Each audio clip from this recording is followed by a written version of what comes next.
Nagpadala na ng karagdagang sundalo ang Israel sa north border dahil sa pag-atake ng Hezbollah na sumusuporta naman sa mga militanteng Hamas. Muli namang tiniyak ng Estados Unidos ang buong suporta sa bansang Israel. Yan ang ulat ni Joy Salamatin. Nasa Israel na si U.S. Secretary of State Antony Blinken. Nakipagpulong siya kay Israeli Prime Minister Benjamin Netanyahu upang ipakita ang suporta ng Amerika. Muling binigyang diin ni Blinken na hanggat nandyan ang Amerika ay hindi lalabang mag-isa ang Israel. Iginiit din ito na magiging maingat ang kanilang hakbang upang maiwasan na masaktan ng mga sibilyan. Nakikipag-ugnayan na ang gobyerno ng Amerika sa kongreso nito upang matiyak na matutulungan ang Israel na mapalakas ang kanilang depensa. Personal ding nagpaabot ng pakikiramay si Blinken sa pamilya ng mga nasawi sa giyera. Samantala, sa ika-6 na araw ng bakbakan, hindi pa rin tumitigil ang Israel sa paglulunsad ng airstrike sa Gaza. Nanindigan din ito na hindi sila magbibigay ng daan sa humanitarian aid hanggat hindi pinakakawalan ng Hamas ang nasa 100 nitong bihag.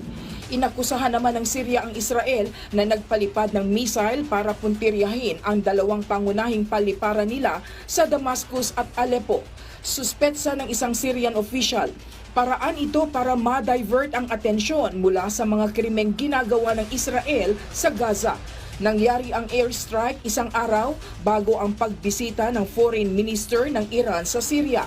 Mababatid na kilalang malapit ang Syria at Iran na nagsusupply umano ng ilang kagamitan sa Hamas.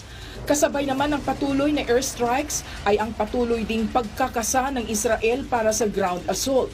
Nagpadala ng mga sundalo ang Israel sa hilagang bahagi ng bansa dahil sa pag-atake ng Lebanese militant group na Hezbollah. Ayon sa Israel Forces, bago ito ay isang sundalo na nila ang napatay sa isang anti-tank guided missile attack sa Lebanon border.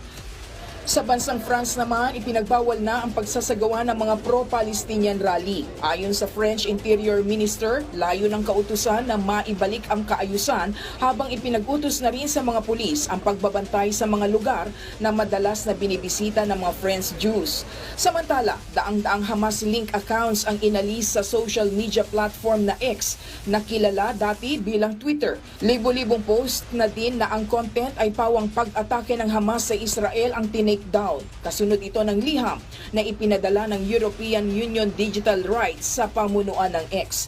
Nagpalitan ng mensahe si EU Digital Rights Chief Thierry Breton at Elon Musk sa platform. Pinatitiyak kasi ng EU official na hindi nagagamit ang naturang platform sa pagpapakalat ng maling impormasyon sa gitna ng nangyayaring krisis sa Israel at Gaza. Joy Salamatin para sa Bayan.